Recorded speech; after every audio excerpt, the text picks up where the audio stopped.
যাদের ঘুম ভোর ৩টা থেকে ৫টার মধ্যে পেচ্ছাপের জন্য ভেঙে যায়, এর পিছনে রহস্য জানলে আপনি সত্যি অবাক হয়ে যাবেন। রাতে গভীর নীরবতা, চারিদিকে নিস্তব্ধতা ছেয়ে আছে। আপনি গভীর ঘুমে আচ্ছন্ন, সারা দিনের ক্লান্তি শেষে শরীর ও মন বিশ্রাম নিচ্ছে। ঠিক তখনই হঠাৎ ঘুম ভেঙে যায়। চোখ মেলতে মেলতে আপনি উঠে বসেন।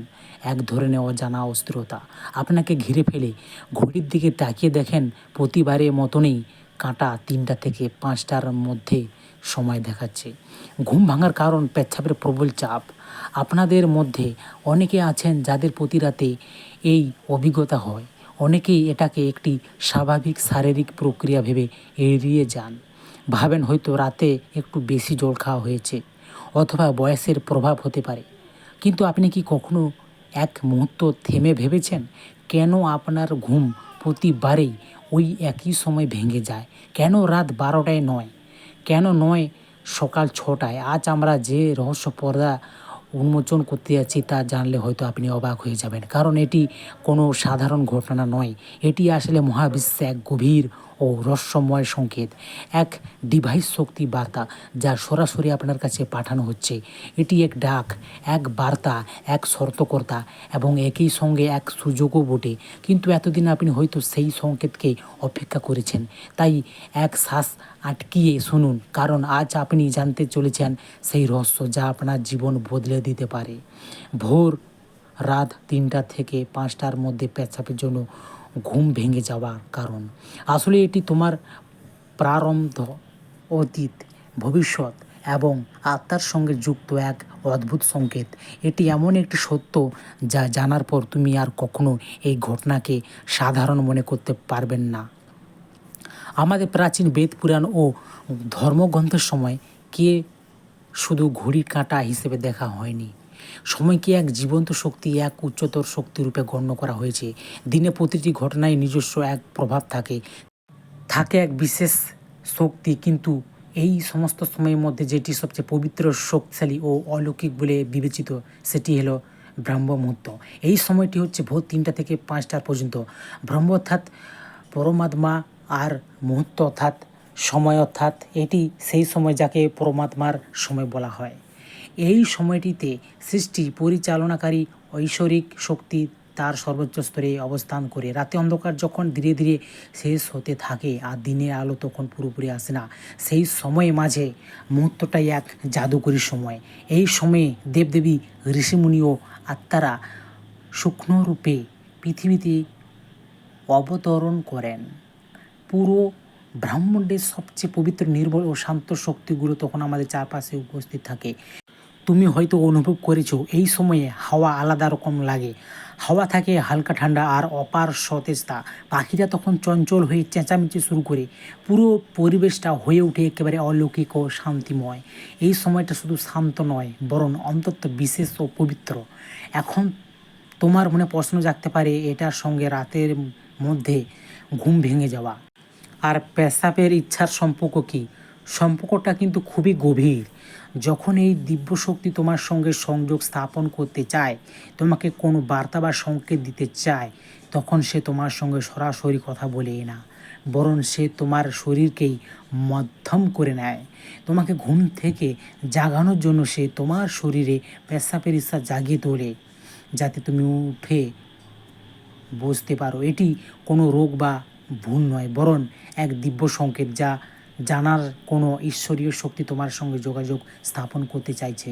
এটি একটি সংকেত, এটি এক ডিভাইস, দিব্য অ্যালার্ম যা প্রতি রাতে তোমাকে বলে, উঠো, জাগো, আমি তোমার সঙ্গে কিছু কথা বলতে চাই। কিন্তু আমরা কি করি? আমরা ঘুম ভেঙে গেলে বাথরুমে যাই, তারপর আবার ঘুমিয়ে পড়ি। আমরা ভাবি এটি একদম স্বাভাবিক ব্যাপার, কিন্তু আসলে আমরা প্রতি রাতে একটি বিশেষ সুযোগ হারাই। সেই সময় যখন ঈশ্বর আমাদের সঙ্গে যুক্ত হতে চান, আমাদের সঙ্গে কথা বলতে চান, আমাদের জীবনে কিছু নতুন শুরু করতে চান, আর আমরা সেই সুযোগ না বুঝেই তাকে এড়িয়ে যাই। পরের বার যখন তোমার ঘুম রাত ৩টা থেকে ৫টার মধ্যে ভেঙে যায়, তখন এক মুহূর্ত থামো, ভাবো, হয়তো এটা শুধু বাথরুমে যাওয়া ইচ্ছা নয়, বরং এক দিব্য আহ্বানের কারণ হতে পারে। তোমার জীবনে প্রাকৃতিক সূচনা সেখান থেকে শুরু হতে যাচ্ছে। এখন প্রশ্ন হলো, এই ব্রহ্মাণ্ডে এই দিব্য শক্তি তোমার সঙ্গে কেন যোগাযোগ করতে চায়? প্রতিদিন রাতে কোটি কোটি মানুষ গভীর ঘুমে থাকে, তাহলে এই সংকেত শুধু তোমাকে কেন দেওয়া হচ্ছে? এই প্রশ্নের উত্তর তোমার নিজের ভেতরে, তোমার আত্মা যাত্রার মধ্যে লুকিয়ে আছে। প্রথম কারণ, তোমার আত্মা এখন জাগরণে দ্বার প্রান্তে এসে দাঁড়িয়েছে। তোমার আত্মা এক বিশেষ মোড়ে পৌঁছেছে। হয়তো এই জন্মে তোমার করা সৎকর্মে ফলেই অথবা পূর্বজন্মে সাধনা ও প্রার্থনার কারণে এখন সেই সময় এসেছে যখন তোমাকে জাগিয়ে তোলা হচ্ছে। তোমার চেতনার স্তর এখন এমন এক উচ্চতার পৌঁছেছে যেখান থেকে ব্রহ্মাণ্ডে শক্তিগুলো তোমার সঙ্গে সরাসরি যোগাযোগ করতে পারে। তুমি সে নির্বাচিত কয়েকজন মানুষের একজন, যাদের ব্রহ্মাণ্ড এখন পরবর্তী আধ্যাত্মিক যাত্রার জন্য প্রস্তুত করেছে। প্রতি রাতে তোমার হঠাৎ ঘুম ভেঙে যাওয়ার আসলে এই কথারই ইঙ্গিত। তোমার ভেতরে আধ্যাত্মিক শক্তি দ্রুত বৃদ্ধি পাচ্ছে, আর বাথরুমে যাওয়ার ইচ্ছাটা শুধুমাত্র একটি অজুহাত মাত্র। আসল উদ্দেশ্য হলো তুমি যেন ব্রহ্ম মুহূর্তে জেগে উঠো এবং সেই দিব্য শক্তির সঙ্গে সংযুক্ত হও। তোমাকে আহ্বান জানাচ্ছে দ্বিতীয় কারণ, তোমার পিতৃপুরুষ বা পূর্বজা তোমার সঙ্গে কথা বলতে চান। হিন্দু ধর্মে পিতৃপুরুষদের অর্থাৎ পূর্বপুরুষদের দেবতাদের মতো পূজিত ও সম্মানিত করা হয়। যদিও তারা এখন আর এই পৃথিবীতে নেই, তবুও তারা সূক্ষ্মরূপে তাদের পরিবার পরিজনের সঙ্গে যুক্ত থাকেন। ব্রহ্মমুহূর্ত হলো সেই সময় যখন ভূত জগৎ এবং সূক্ষ্ম জগতের মাঝে থাকা দেওয়ালটি সবচেয়ে পাতলা হয়ে যায়। এই সময়টাই এমন যখন আপনার পূর্বপুরুষরা আপনার সঙ্গে সহজে যোগাযোগ করতে পারেন। যদি নিয়মিতভাবে আপনার ঘুম রাত 3টা থেকে 5টার মধ্যে ভেঙে যায়, তাহলে এটা একটা ইঙ্গিত হতে পারে যে আপনার পিতৃপুরুষরা আপনাকে কিছু বলতে চাইছেন। সম্ভবত তারা কোনো কষ্টের মধ্যে আছেন এবং মুখের জন্য আপনার কাছে প্রার্থনা করছেন, অথবা তারা কোনো বড় আনন্দের খবর আপনাকে দিতে চাইছেন, কিংবা আপনাকে ভবিষ্যতে কোনো সংকট সম্পর্কে সতর্ক করতে এসেছেন। আবার অনেক সময় তারা শুধু আপনাকে আশীর্বাদ দিতে আসেন, এই বার্তা দিতে যে আমরা সব সময় তোমার সঙ্গে আছি। যখন আপনি রাতের বেলায় বাথরুমে যান, সেই মুহূর্তে আপনার পিতৃপুরুষরা আপনার সবচেয়ে কাছাকাছি থাকেন।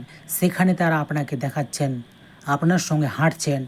আপনার প্রতি রাতেই এই জাগরণ আপনার আর আপনার পূর্বপুরুষদের মধ্যে একটি সেতু তৈরি করে ফেলেছে। তাই পরের বার যখন আপনি রাতের এই সময় জেগে উঠবেন, ভাববেন না যে এটা শুধু শরীরের প্রয়োজন। একটু থামুন, অনুভব করুন, মনে হবে কেউ যেন আপনাকে ডাকছে। হয়তো এই ডাক ব্রহ্মাণ্ডের অথবা আপনার নিজে পিতৃপুরুষদের। আপনি একা নন, একটি অদৃশ্য শক্তি প্রতিক্ষণ আপনার সঙ্গে আছে। তৃতীয় রহস্য, যখন আপনার ইষ্টদেব এবং ব্রহ্মাণ্ড নিজে আপনাকে জাগিয়ে তোলে। আপনার ইষ্টদেবের আহ্বান, প্রত্যেক আত্মারই একজন ইষ্টদেব থাকে, এক বিশেষ দেবী বা দেবতা যার সঙ্গে সেই আত্মার গভীর সম্পর্ক থাকে। সম্ভবত আপনি জীবনে ব্যস্ততা আর আপনার ইষ্টদেবকে সময় দিতে ভুলে গিয়েছেন, কিন্তু আপনার আত্মা তা ভুলে যায়নি। যখন আপনি ব্রহ্ম মুহূর্তে জেগে উঠেন, তা কেবল কাকতালীয় নয়, এটা হতে পারে আপনার ইষ্টদেবেরই আহ্বান। তোমার ইষ্টদেব তোমাকে স্মরণ করিয়ে দিচ্ছেন, আমি এখানেই আছি, আমি তোমার অপেক্ষায় আছি, এসো আমার সঙ্গে কথা বলো, তোমার মন খুলে আমার সামনে প্রকাশ করো। ব্রহ্মমুহূর্ত এই সময়টাই এমন এক বিশেষ শেষ মুহূর্ত যখন তোমার প্রার্থনা কোনো বাধা ছাড়াই সরাসরি তোমার ইষ্টদেবের কাছে পৌঁছে যায়। দিনের বেলায় শতবার পূজা করা যে ফল হয়, সেই একই ফল পাওয়া যায় এই সময়ে। একবারে সত্যিকার আহ্বান থেকে পরমাত্মা এই দিব্য নীরবতার মুহূর্তে তোমার সঙ্গে কথা বলতে চান। তাই তিনি তোমাকে প্রতি রাতে এই বিশেষ সময় জাগিয়ে তোলেন। চতুর্থ কারণ, তোমার শরীর ও ব্রহ্মাণ্ড একই অপরের সঙ্গে গভীরভাবে সংযুক্ত। আমাদের শরীর শুধু মাংস ও হাড় দিয়ে তৈরি নয়, এটি গঠিত হয়েছে পঞ্চতত্ত্বে, পৃথিবীর জল, আগুন, বায়ু ও আকাশ দিয়ে। আয়ুর্বেদ বলে শরীরকে সুস্থ রাখে 3টি দোষ, বাত, পিত্ত ও কফ। রাত 2টা থেকে সকাল 6টা পর্যন্ত সময়টিকে বলা হয় বাতকাল। বাতের কাজ হলো শরীরের গতি সৃষ্টি করা এবং মলমূত্র ত্যাগের প্রক্রিয়া। সেই গতি বা চলাচলেই একই অংশ। যখন ব্রহ্মাণ্ডের শক্তি ব্রহ্ম মুহূর্তের চরমে থাকে তখন এটি তোমার শরীরের শক্তিকেও জাগিয়ে তোলে, ফলে বাত সক্রিয় হয় এবং তোমার পেশাবের তীব্র ইচ্ছা হয়। তুমি এখন পর্যন্ত এটি শুধু শরীরের প্রয়োজন মনে করেছিলেন, কিন্তু আসলে এটি হলো তোমার জীবনের, তোমার শরীরে এবং ব্রহ্মাণ্ডের সময় সঙ্গীতটি তোমাকে বলছে ব্রহ্মাণ্ডে যা হচ্ছে তা আমার ভেতরেও ঘটছে। এই শরীর ও ব্রহ্মাণ্ডের মধ্যে গভীর সংযোগ অনুভব করা মানে হলো নিজেকে খুঁজে পাওয়া। এবার প্রশ্ন হলো, এই সংকেত বুঝে কি করা উচিত? যখন পরের বার রাত 3টা থেকে 5টার মধ্যে তোমার ঘুম ভেঙে পেশাবের জন্য যেতে হবে, তখন এটিকে অসুবিধা বা বাধা মনে করো না, বরং এটিকে একটি আশীর্বাদ মনে করো। এমন সৌভাগ্য যা লক্ষ লক্ষ মানুষের মধ্যে কেবল একাধিকেরই মেলে। খুব কম। কি করা উচিত? ঘুম ভাঙার সঙ্গে সঙ্গে রাগ করো না, মনেই সেই দিব্য শক্তিকে ধন্যবাদ জানাই যে তোমাকে জাগিয়েছে। শান্তভাবে উঠো, বাথরুমে যান, ফিরে এসে সরাসরি বিছানায় শুও না। এটাই সবচেয়ে সাধারণ একটা বড় ভুল। হাত পা এবং মুখ ঠান্ডা জলে ধুয়ে নিন, এতে তোমার ভেতরে ঘুমও ভেঙে যাবে এবং তুমি হালকা ও সতেজ অনুভব করবে। এরপর কয়েক মিনিট চুপচাপ বসে থাকুন।